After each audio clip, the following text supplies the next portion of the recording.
Salut à tous, c'est Ikichi Nozuka, 22 ans, célibataire, libre comme l'air. Bon, vous vous abonnez à ce gars-là, Jogboy?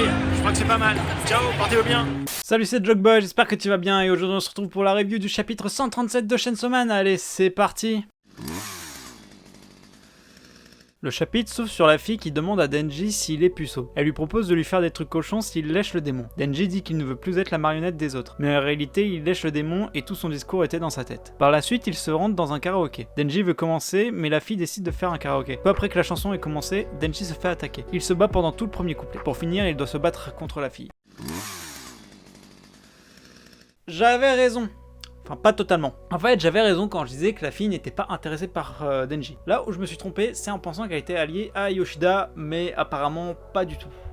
Cependant, j'ai une nouvelle théorie par rapport à ça. Je pense que c'est une pro-Mitaka. Alors, ce que j'appelle un pro-Mitaka, c'est quelqu'un qui pense que les faits d'armes de Chainsaw Man reviennent à Mitaka. Pourquoi je pense ça? Tout simplement parce que dans le chapitre précédent, on a vu que Denji s'est fait frapper, tout simplement parce que on parlait mal de Chainsaw Man, et donc l'inverse est fortement possible. Quelqu'un peut s'en prendre à des gens fans de Chainsaw Man parce que eux ils pensent que c'est Mitaka qui a tué tous ces démons. Dans un monde comme celui de Chainsaw Man, ça m'étonnerait pas, c'est fort possible en fait que ça arrive. Donc ouais, il y a de fortes chances qu'elle ait repéré Denji qui porte toujours des fringues Chainsaw Man, qu'elle s'est dit mais non mais c'est Mitaka qui a fait tout ça, lui je vais lui régler son compte, et du coup elle a fait appel à tous ses potes là.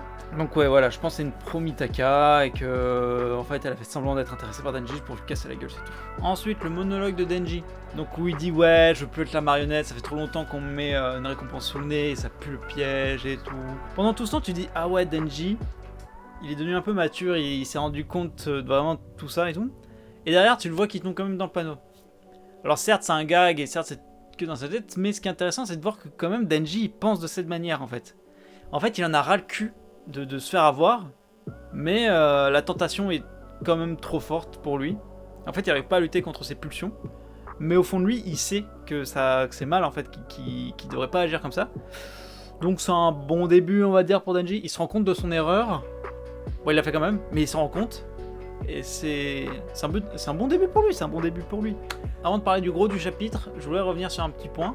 Le karaoké qui porte le nom de l'auteur, hein, le karaoké Fujimoto. Alors je me suis dit c'est peut-être une référence à un vrai karaoké qui porte son nom, donc je suis allé vérifier sur internet.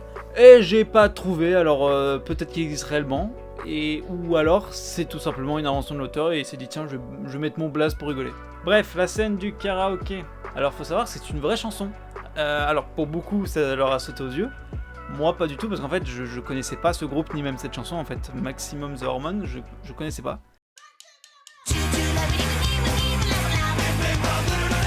Yo, c'est Jogboy de Pendant le montage. En gros pendant que je faisais des recherches pour mon montage justement, je suis tombé sur une petite anecdote. Saviez-vous que c'est ce même groupe de musique qui a fait l'ending 3 de Chainsaw Man?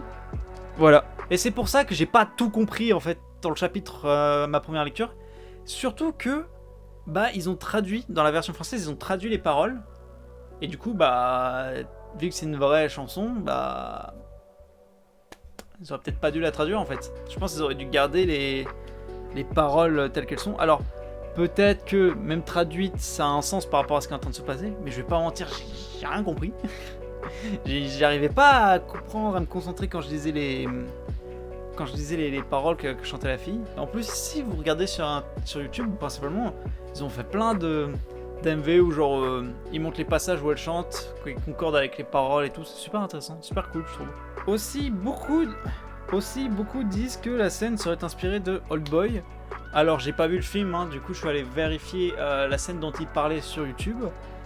Quitte à me faire spoil, je m'en fous parce que je sais très bien que je vais pas regarder le film avant longtemps et puis cette scène j'avais déjà vu. Donc bref, je suis allé vérifier sur YouTube et c'est vrai que ça ressemble, il y a de fortes chances. Fujimoto est un grand fan du cinéma, il a calé des rêves partout, rien que le générique de son animé c'est rempli de rêves de films.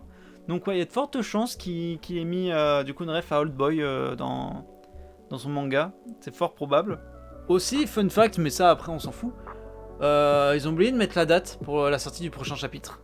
Voilà, j'en ai fini avec ce chapitre. Franchement, elle est super bonne vibe. J'ai adoré ce chapitre. J'espère que vous aussi vous l'avez kiffé.